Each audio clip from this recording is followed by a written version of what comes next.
ರಾಜ್ಯದ ಉಪಮುಖ್ಯಮಂತ್ರಿಗಳಾದಂತ ಸನ್ಮಾನ್ಯ ಡಿ.ಕೆ. ಶಿವಕುಮಾರ್ ಅವರು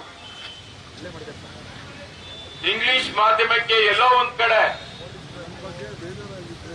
ಇಂಟರ್ವ್ಯೂ ಕೊಡೋ ಸಂದರ್ಭದಲ್ಲಿ ನಮ್ಮ ಸಂವಿಧಾನದ ಶಿಲ್ಪಿ ಶ್ರೀಮಾನ್ ಅಂಬೇಡ್ಕರ್ ಅವರ ಒಂದು ಹೇಳಿಕೆಯನ್ನು ಕೊಡೋ ಸಂದರ್ಭದಲ್ಲಿ ಅವರು ಸಂವಿಧಾನ ತಿರುಚುವ ಸಲುವಾಗಿ ಒಂದು ಅವಹೇಳನ ಖಾಲಿ ಹೇಳಿಕೆಯನ್ನ ಕೊಟ್ಟಿರತಕ್ಕಂಥದನ್ನ ನಮ್ಮ ಜೆಡಿಎಸ್ ಪಕ್ಷ ಇವತ್ತು ನಮ್ಮ ರಾಜ್ಯದ ಅಧ್ಯಕ್ಷರಾದಂತ ಶ್ರೀಮಾನ್ ಅನ್ನದಾನಿ ಅವರ ನೇತೃತ್ವದಲ್ಲಿ ಇವತ್ತು ನಾವು ಪ್ರತಿಭಟನೆಯನ್ನ ಮಾಡ್ತಾ ಇದ್ದೀವಿ. ಕಾಂಗ್ರೆಸ್ ಸರ್ಕಾರ ಬಂದಾಗೆಲ್ಲ ಹೇಳ್ತಾನೆ ಭಾಷಣ ಮಾಡಿಕೊಂಡೇ ಬಂದಿದ್ದಾರೆ. ನಾವು ದಲಿತರ ಪರವಾಗಿರತಕ್ಕಂಥ ಸರ್ಕಾರ, ಎಸ್ಸಿ ಎಸ್ಟಿಗಳಿಗೆ ಎಲ್ಲ ರೀತಿಯಲ್ಲಿ ನಾವು ಕಾರ್ಯಕ್ರಮಗಳನ್ನ ಕೊಡ್ತೀವಿ, ಬಜೆಟ್ ಅಲ್ಲಿ ಒಂದಷ್ಟು ಹಣವನ್ನ ಮೀಸಲಿಟ್ಟಿದ್ದೀವಿ ಅಂತ ಹೇಳಿ ಡಂಗೂರ ಬಾರಿಸ್ತಾರೆ. ಆದ್ರೆ ಇದೇ ನಾನು ಗ್ಯಾರಂಟಿ ಯೋಜನೆ ಅಡಿಯಲ್ಲಿ ಸರ್ಕಾರ ಯಾವ ಏಜೆನ್ಸಿಗಳಿಗೆ ಹಣ ನಿರ್ವಹಣೆ ಮಾಡಲಿಕ್ಕೆ ನೀವು ಮೀಸಲಿಟ್ಟಿದ್ದೀರಾ, ಅನುಮೋದನೆ ಕೊಟ್ಟಿದ್ದೀರಾ ಅಂತ ಕೇಳಿದಾಗ ಅವರು ಕೇವಲ 4 ಕಂಪನಿಗಳ ಹೆಸರನ್ನ ಉತ್ತರದಲ್ಲಿ ಕೊಡ್ತಾರೆ, 2 ಹೆಸರನ್ನ ಕೊಡೋದಿಲ್ಲ. ಅಂತ ಸಂದರ್ಭದಲ್ಲಿ ನಾನು ಗಲಾಟೆ ಮಾಡಿದಾಗ ಮತ್ತೆ ಪ್ರಶ್ನೆ ಮಾಡಿದಾಗ ಸಭಾಪತಿಗಳು ಇನ್ನೊಂದು ದಿವಸ ಅರ್ಧ ಗಂಟೆಗೆ ಚರ್ಚೆಗೆ ಅವಕಾಶ ಕೊಡ್ತಾರೆ. ಎಸ್ಸಿಪಿಟಿ ಟಿಎಸ್ಪಿ ವಿಚಾರವಾಗಿ ನಾನು ಪ್ರಸ್ತಾಪ ಮಾಡಿದಾಗ ಮಾನ್ಯ ಪ್ರಿಯಾಂಕಾ ಖರ್ಗೆ ಅವರು ಮಂತ್ರಿಗಳು, ಶರವಣ ಅವರೇ ನೀವು ಏನ್ ಹೇಳ್ತಾ ಇರೋ ನಿಮ್ ಪ್ರಶ್ನೆ ನನಗೆ ಅರ್ಥ ಆಗಿಲ್ಲ ಅಂತಾರೆ. ಮತ್ತೊಮ್ಮೆ ಪ್ರಶ್ನೆನ ನಾನು ಓದ್ತೀನಿ. ಮತ್ತೆ ಹೇಳ್ತಾರೆ ನನಗೆ ಗೊತ್ತಾಗಿಲ್ಲ ಅಂತ ಹೇಳಿದಾಗ ಆ ಒಂದು ವಿಚಾರವನ್ನ ಡೈವರ್ಷನ್ ಮಾಡಲಿಕ್ಕೆ ಹೊರಡ್ತಾರೆ, ಅಲ್ಲಿ ಡಿವೇಷನ್ ಮಾಡಲಿಕ್ಕೆ ಹೊರಡ್ತಾರೆ. 5-6 ಮಂತ್ರಿಗಳು ಕೂತಿರ್ತಾರೆ ಸರ್ಕಾರದ ಪರವಾಗಿ, ಅವರು ಉತ್ತರ ಕೊಡಕ್ಕೆ ಯೋಗ್ಯತೆ ಇಲ್ಲ. ಅದನ್ನ ಡಿವೇಷನ್ ಮಾಡಬೇಕು, ಸದನವನ್ನ ತಪ್ಪುದಾರಿಗೆ ತೆಗೆದುಕೊಂಡು ಹೋಗಬೇಕು ಅಂತ ಹೇಳಿ ನನ್ನನ್ನು ಮತ್ತೆ ಮತ್ತೆ ನನ್ನ ಮೇಲೆ ಅಟ್ಯಾಕ್ ಮಾಡಕ್ ಬರ್ತಾರೆ. ನಾನು ಹೇಳ್ತೀನಿ, ನಿಮ್ಮಷ್ಟು ಬುದ್ಧಿವಂತ ಅಲ್ಲ ನಾನು. ನೀವು ಓದಷ್ಟು ನಾನು ಓದಿಲ್ಲ. ನೀವು ಸೀನಿಯರ್ ಸಚಿವರಿದ್ದೀರಿ, ನೀವು ಹಾಲು ಕುಡಿದಷ್ಟು ನಾನು ನೀರು ಕುಡ್ದಿಲ್ಲ ಅಂತ ಹೇಳ್ತೀನಿ. ಅದಕ್ಕೆ ಬೇರೆ ತರ ಬಣ್ಣ ಕಟ್ಟಿ ಸದನವನ್ನ ಬೇರೆ ರೀತಿಯಲ್ಲಿ ತೆಗೆದುಕೊಂಡು ಹೋಗಿ ಈ ಪ್ರಶ್ನೆಗೆ ಉತ್ತರನೇ ಕೊಡದೆ ತಿರ್ಚುವಂತ ಕೆಲಸವನ್ನ ಕಾಂಗ್ರೆಸ್ ಸರ್ಕಾರ ಮಾಡಿತು. ಅದಾದ ಮೇಲೆ ಇವತ್ತೇನು ಉಪಮುಖ್ಯಮಂತ್ರಿಗಳು ದಲಿತರ ವಿರುದ್ಧವಾಗಿ ಇರತಕ್ಕಂಥ ಸರ್ಕಾರ ಅಂತೇಳಿ ಮತ್ತೊಮ್ಮೆ ಸಾಬೀತು ಮಾಡಿದ್ದಾರೆ. ಬಹುಶಃ ಎಸ್ಸಿ ಎಸ್ಟಿಗಳಿಗೆ ಯಾರಾದ್ರೂ ಒಂದು ವಿಶೇಷವಾದ ಯೋಜನೆ ತಂದಿದ್ರೆ ಅದು ಸನ್ಮಾನ್ಯ ದೇವೇಗೌಡರು ಸಾಹೇಬರು ಅಂತ ಹೇಳಲಿಕ್ಕೆ ಬಯಸ್ತಾ ಇದ್ದೀನಿ. ಮತ್ತೆ ವಿಶೇಷವಾಗಿ ನಮ್ಮ ಕುಮಾರಣ್ಣವರು 2 ಬಾರಿ ಮುಖ್ಯಮಂತ್ರಿ ಆದಾಗೂ ಕೂಡ ಹಲವಾರು ಕಾರ್ಯಕ್ರಮಗಳನ್ನ ಕೊಟ್ಟಿದ್ದಾರೆ. ಇವತ್ತು ಈ ಸರ್ಕಾರ ಬರೀ ವೋಟ್ ಬ್ಯಾಂಕ್ ಆಗಿ ಎಸ್ಸಿ ಎಸ್ಟಿಗಳನ್ನ ಬಳಕೆ ಮಾಡಿಕೊಂಡಿರತಕ್ಕಂಥದನ್ನ ಬಿಟ್ರೆ ಬೇರೆ ಯಾವುದೇ ಕಾರ್ಯಕ್ರಮಗಳನ್ನ ಕೊಡೋದ್ರಲ್ಲಿ ಎಡವಿರತಕ್ಕಂಥದನ್ನ ನಾನು ಹೇಳಲಿಕ್ಕೆ ಬಯಸ್ತಾ ಇದ್ದೀನಿ. ಆ ಒಂದು ಸ್ಕಾಲರ್ಶಿಪ್ ಅಲ್ಲಿ ಕೂಡ ಮಕ್ಕಳಿಗೆ ವಿಶೇಷವಾಗಿ ಸ್ಟೂಡೆಂಟ್ಸ್ಗಳಿಗೆ ಎಷ್ಟು ಹಣ ಅವರು ಮೀಸಲಿಟ್ಟಿದ್ದಾರೆ ಅಂತೇಳಿ ಬಜೆಟ್ ಅಲ್ಲಿ ನೋಡಬಹುದು. ಈ ವಸತಿಗೆ ಬಹಳ ಮಕ್ಕಳು ವಸತಿಗೆ ಹೋಗಿ ನೋಡ್ಬೇಕಾಗ್ತದೆ. ರೈಡ್ ಮಾಡಿದಾಗ ಅಲ್ಲಿ ಹೋಗಿ ವೀಕ್ಷಣೆ ಮಾಡಿದಾಗ ಗೊತ್ತಾಗುತ್ತೆ ಯಾವ ಮಟ್ಟಕ್ಕೆ ಕೆಲಸ ನಡೀತಾ ಇದೆ ಅಂತೇಳಿ. ಈ ತರ ಅನೇಕ ಒಂದು ವಿಚಾರಗಳಲ್ಲಿ ಇವತ್ತು ಸರ್ಕಾರ ಎಡವಿರತಕ್ಕಂಥದನ್ನ ನಾವು ಕೇಳಲೇಬೇಕಾಗ್ತದೆ. ಜನ ಪ್ರಶ್ನೆ ಮಾಡ್ತಾ ಇದ್ದಾರೆ, ನುಡಿದಂತ ನಡೆದ ಸರ್ಕಾರ, ನಡೆದಂತ ನುಡಿದ ಸರ್ಕಾರ ಅಂತೇಳಿ ಮಾನ್ಯ ಮುಖ್ಯಮಂತ್ರಿಗಳು ಸಿದ್ದರಾಮಯ್ಯ ಡಂಗೂರ ಬಾರಿಸ್ತಾರೆ. ಆದ್ರೆ ಇವತ್ತು ಏನಾಗ್ತಾ ಇದೆ, ಇವತ್ತು ಬಜೆಟ್ ಅಲ್ಲಿ ನೋಡಬೇಕಾಗಿದೆ. ಬಂದಿರತಕ್ಕಂತ ಹಣವನ್ನ ಯಾವ ತರ ದುರುಪಯೋಗ ಮಾಡ್ಕೊತಾ ಇದ್ದಾರೆ. ಬೇರೆ ಬೇರೆ ರೀತಿಯಲ್ಲಿ ಗ್ಯಾರಂಟಿ ಯೋಜನೆಗೆ ಈ ಹಣ 65% ಹೋಗ್ತಾ ಇದೆ. ಯಾವ ಪುರುಷಾರ್ಥಕ್ಕೋಸ್ಕರ ಮಾಡ್ತಾ ಇದ್ದೀರಿ ಹೇಳ್ಬೇಕಲ್ಲ. ಯಾವುದೇ ಪ್ರಶ್ನೆ ಕೇಳಿದ್ರು ಉತ್ತರ ಕೊಡಕ್ಕೆ ತಾಕತ್ತಿಲ್ಲ ನಿಮ್ಗೆ. ಇಂತಹ ಒಂದು ನೀಚ ಸರ್ಕಾರ ಇವತ್ತು ತೊಳಗಲಿ ಅಂತೇಳಿ ಈ ರಾಜ್ಯದ ಜನ ಬಯಸ್ತಾ ಇದ್ದಾರೆ. ಅದಕ್ಕೋಸ್ಕರ ಮುಂದಿನ ದಿನಗಳಲ್ಲಿ ಇದಕ್ಕೆ ತಕ್ಕ ಉತ್ತರವನ್ನ ಕೊಡುವಂತ ಕೆಲಸವನ್ನ ಈ ರಾಜ್ಯದ ಜನ ಮತ್ತು ಈ ಸಮಾಜದ ಜನ ಕೊಡ್ತಾರಂತೇಳಿ ಈ ಸಂದರ್ಭದಲ್ಲಿ ಈ ಸರ್ಕಾರಕ್ಕೆ ನಾನು ಎಚ್ಚರಿಕೆಯನ್ನು ಕೊಡ್ತಾ, ಮುಂದಿನ ದಿನಗಳಲ್ಲಿ ರಾಜ್ಯ ಮಟ್ಟದಲ್ಲಿ ನಮ್ಮ ಜೆಡಿಎಸ್ ಪಕ್ಷ ಇದರ ವಿರುದ್ಧವಾಗಿ ನಮ್ಮ ಜೂನಿಯರ್ ಅಂಬೇಡ್ಕರ್ ಅಂತಾನೆ ಬಿಂಬಿಸ್ತಾ ಇರತಕ್ಕಂತ ನಮ್ಮ ಅಣ್ಣದಾನಿ ಅವರ ನೇತೃತ್ವದಲ್ಲಿ ರಾಜ್ಯ ಮಟ್ಟದಲ್ಲಿ ದೊಡ್ಡ ಬೃಹತ್ ಹೋರಾಟವನ್ನು ನಾವು ಮಾಡ್ತೀವಿ ಅಂತ ಹೇಳ್ತಾ ಮತ್ತೊಮ್ಮೆ ಸರ್ಕಾರಕ್ಕೆ ಎಚ್ಚರಿಕೆಯನ್ನು ಕೊಡ್ತಾ ಇದ್ದೀವಿ. ನಿಮ್ಮ ಹೇಳಿಕೆಗಳನ್ನ ನೀವು ಹಿಂಪಡಿಬೇಕು. ಸಂವಿಧಾನವನ್ನು ತಿರುಚಲಿಕ್ಕೆ ನೀವು ಯಾರ ಕೈಯಲ್ಲಿ ಕೂಡ ಸಾಧ್ಯವಿಲ್ಲ. ಅಂಬೇಡ್ಕರ್ ಅವರು ಆವತ್ತೇ ಒಂದು ದೊಡ್ಡ ಕನಸನ್ನ ಇಟ್ಕೊಂಡು ಒಳ್ಳೆ ಮನಸ್ಸಿನಿಂದ ನನಸು ಮಾಡಿ ಹೋಗಿದ್ದಾರೆ. ಅದನ್ನು ಯಾರಿಂದನೂ ತಿರುಚಲಿಕ್ಕೆ ಸಾಧ್ಯ ಇಲ್ಲ ಅಂತೇಳಿ ಮತ್ತೊಮ್ಮೆ ಈ ಹೋರಾಟಕ್ಕೆ ಬಂದಿರತಕ್ಕಂಥ ನಮ್ಮ ಪಕ್ಷದ ಕಾರ್ಯಕರ್ತರು ಎಲ್ಲರಿಗೂ ಕೂಡ ಧನ್ಯವಾದಗಳು ಅರ್ಪಿಸ್ತಾ ನನ್ನ ಮಾತನ್ನು ಮುಗಿಸ್ತಾ ಇದ್ದೀನಿ. ಜೈ ಹಿಂದ್, ಜೈ ಕರ್ನಾಟಕ, ಜೈ ಜೆಡಿಎಸ್. ಈ ಒಂದು ಪ್ರತಿಭಟನೆಯ ನೇತೃತ್ವವನ್ನು ವಹಿಸಿರತಕ್ಕಂತ ರಾಜ್ಯ ಎಸ್ಟಿ ವಿಭಾಗದ ಅಧ್ಯಕ್ಷರಾದಂತ ಮಾಜಿ ಶಾಸಕರಾದಂತ ಸನ್ಮಾನ್ಯ ಅಂಜನಾಥನವರು ಈಗ ತಮ್ಮನ್ನು ಉದ್ದೇಶಿಸಿ ಮಾತನಾಡಿದ್ದಾರೆ. ಇವರು ಮಾತಾದ ನಂತರ ನಾವೆಲ್ಲರೂ ಸೇರಿ ವಿಧಾನಸೌಧ ಮುತ್ತಿಗೆಗೆ ನಾವು ಹೋಗೋಣ. ಈಗ ರೇವಣ್ಣವ್ರು ಮಾತಾಡ್ತಾರೆ. ಇಲ್ಲಿ ನಮ್ಮ ಪಕ್ಷದ ಎಲ್ಲಾ ಮುಖಂಡರುಗಳು, ಅಧ್ಯಕ್ಷರುಗಳು, ಕಾರ್ಯಕರ್ತರುಗಳು ಆಗಮಿಸಿ ಅಂದಾನಣ್ಣವರ ನೇತೃತ್ವದಲ್ಲಿ ಮತ್ತೆ ಶರವಣ್ಣವರ ಮಾರ್ಗದರ್ಶನದಲ್ಲಿ ಇವತ್ತು ಈ ಸಭೆಯನ್ನ ಯಶಸ್ವಿಗೊಳಿಸುತ್ತಿರುವುದಕ್ಕೆ ತುಂಬಾ ಸಂತೋಷ. ಆದ್ರೆ ಈ ಸನ್ಮಾನ್ಯ ಡಿ ಕೆ ಶಿವಕುಮಾರ್ ಅಂತ ಒಬ್ಬ ಮಲಯಾಳ ಆ SC/ST ವೋಟ್ ತಗೊಂಡು ಇವತ್ತು ಉಪಮುಖ್ಯಮಂತ್ರಿ ಆಗಿ ಆ ಸಚಿವ ಸಂಪುಟದಲ್ಲಿ ಹೆಂಗ್ ಇಟ್ಕೊಂಡವರು ಸಿದ್ದರಾಮಯ್ಯನವ್ರು ಗೊತ್ತಿಲ್ಲ. ಮತ್ತೆ ಅದೇ ರೀತಿ ಆ ಸಚಿವ ಸಂಪುಟದಲ್ಲಿ ಇರ್ತಕ್ಕಂಥ ಮಾದೇವಪ್ಪನವ್ರು ಇರ್ಬೋದು, ಖರ್ಗೆ ಅವರು, ಪ್ರಿಯಾಂಕ ಖರ್ಗೆ ಇರ್ಬೋದು, ಸನ್ಮಾನ್ಯ AICC ಅಧ್ಯಕ್ಷರಂತ ಮಲ್ಲಿಕಾರ್ಜುನ್ ಖರ್ಗೆ ಅವರು ಇರ್ಬೋದು, ಇನ್ನೂ ಅವ್ರ ಮೇಲೆ ಕಠಿಣವಾದ ಕ್ರಮ ಕೈಗೊಳ್ಳದೆ ಸಚಿವ ಸಂಪುಟದಲ್ಲಿ ಮುಂದುವರಿಸಿರ್ತಕ್ಕಂಥದ್ಕೆ ಅವರು SC/ST ಪರವಾಗಿ ಅವ್ರೇನಾದ್ರು ನೆಕ್ಸ್ಟ್ ಮತ ಕೇಳಕ್ ಬಂದ್ರೆ ಆ ಜನಾಂಗದವರು ರಿವರ್ಸ್ ಆಗಿ ಅವ್ರಿಗೆ ಮತವನ್ನ ಹಾಕ್ಬೇಕಾಗುತ್ತೆ. ಅಂತ ಸಂದರ್ಭವನ್ನ ದಯವಿಟ್ಟು ತಂದ್ಕೊಂಡಂಗೆ ಸನ್ಮಾನ್ಯ ಸಿದ್ದರಾಮಯ್ಯನವರೇ ಮೊದಲು ಆ ಭೂಗಳ್ಳನನ್ನ, ಬಂಡೆ ಕಳ್ಳನನ್ನ ವಜಾ ಮಾಡಿ ಅಂತೇಳಿ ಈ ಸಂದರ್ಭದಲ್ಲಿ ಒತ್ತಾಯ ಮಾಡ್ತೀವಿ ಜೆಡಿಎಸ್ ಪಕ್ಷದಿಂದ.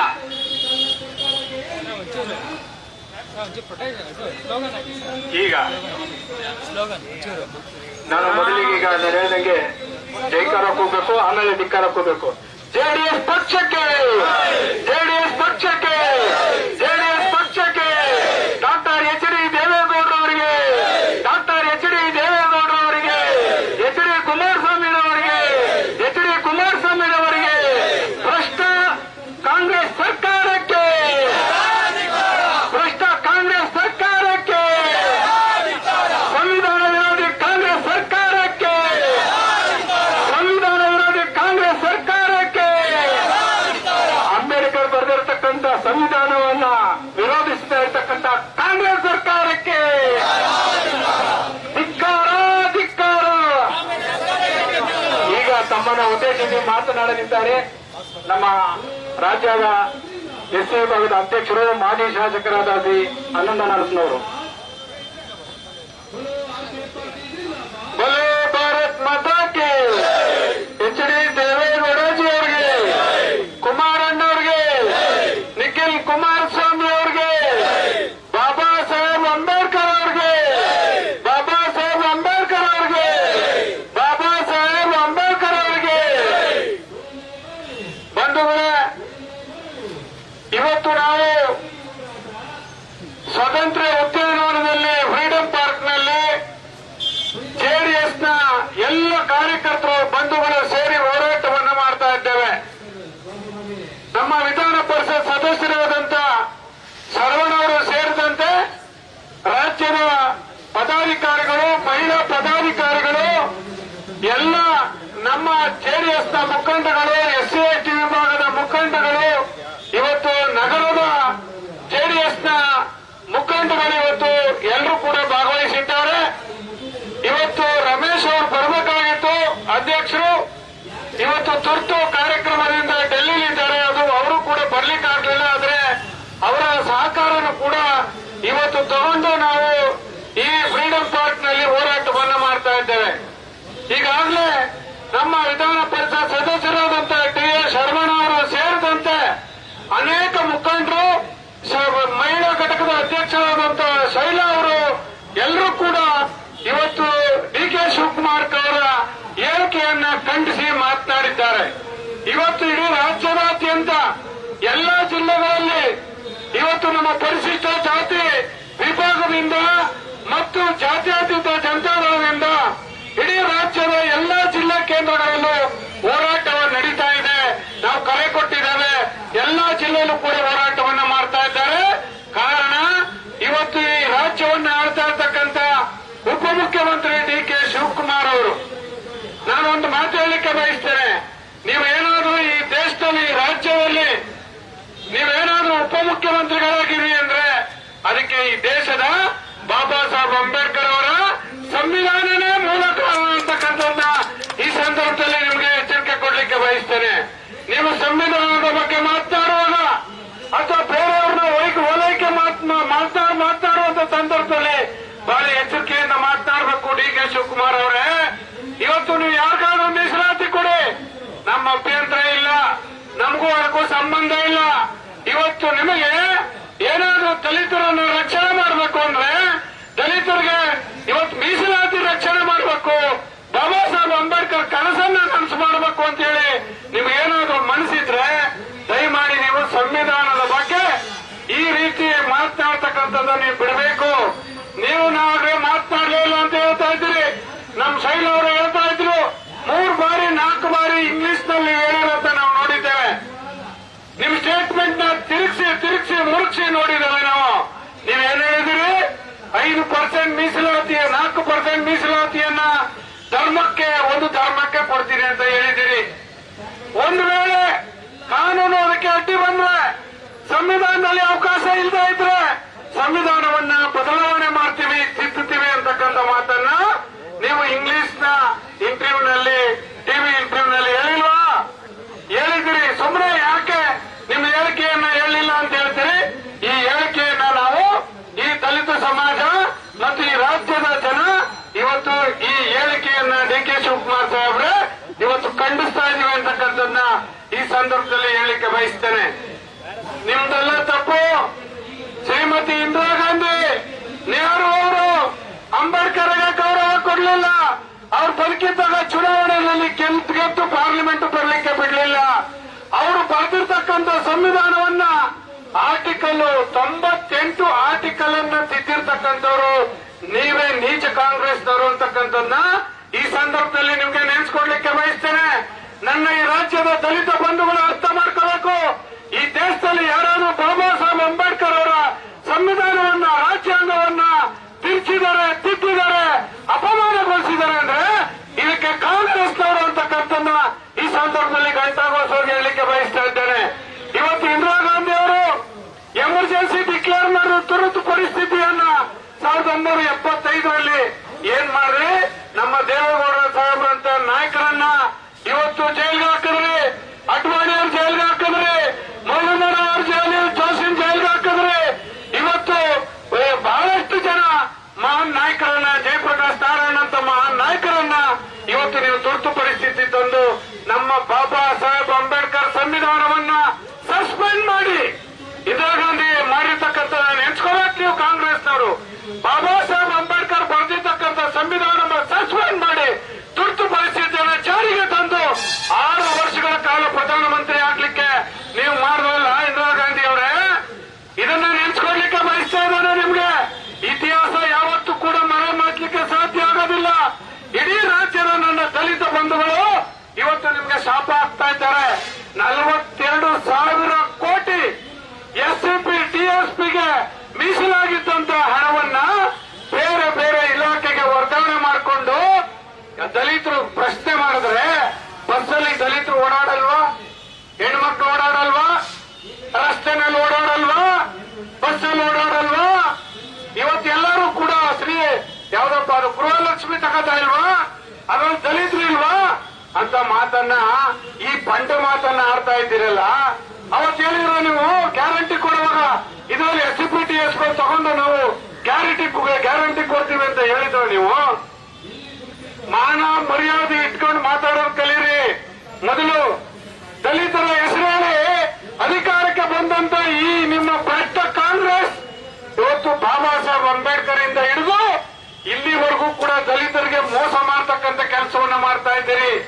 DK ಶಿವಕುಮಾರ್ ಸಾಹೇಬ್ರೆ, ನಿಮ್ಮ ಮನಸ್ಸಿನಲ್ಲಿ ಏನಿದೆ ಅದು ಬಾಯಲ್ಲಿ ಬಂದಿದೆ. ಇವತ್ತು ಸಂವಿಧಾನನ ಒಂದು ಜನಾಂಗಕ್ಕೋಸ್ಕರ ಈ ಪುಸ್ತಕವನ್ನೇ ಆರ್ಟಿಕಲನ್ನೇ ಬದಲಾವಣೆ ಮಾಡ್ತೀವಿ ಅಂತಕ್ಕಂಥ ಮಾತನ್ನ, ಇಂಥ ಕೆಲಸವನ್ನ ನೀವು ಮಾತಾಡಿದಿರಲ್ಲ, ಇದಕ್ಕೆ ನಿಮಗೆ ನಾಚಿಕೆ ಹಾಕಬೇಕು, ಕೂಡಲೇ ವಾಪಸ್ ಪಡಿಬೇಕು. ಈ ರಾಜ್ಯದಾದ್ಯಂತ ಇವತ್ತು ಎಲ್ಲ ಜಿಲ್ಲಾ ಕೇಂದ್ರಗಳಲ್ಲಿ JDS ಪಕ್ಷ ಇವತ್ತು ಹೋರಾಟ ಮಾಡ್ತಾ ಇದೆ ನಿಮ್ಮ ವಿರುದ್ಧವಾಗಿ. ಕೂಡಲೇ ನೀವು ಕ್ಷಮೆ ಕೇಳಬೇಕು. ಬಾಬಾ ಸಾಹೇಬ್ ಅಂಬೇಡ್ಕರ್ ಅವರಿಗೆ ಅಪಮಾನ ಆಗಿದೆ. ಅಪಮಾನ ಮಾಡಿದಿರಿ, ನೀವು ಸಂವಿಧಾನಕ್ಕೆ ಅಪಮಾನ ಮಾಡಿದಿರಿ.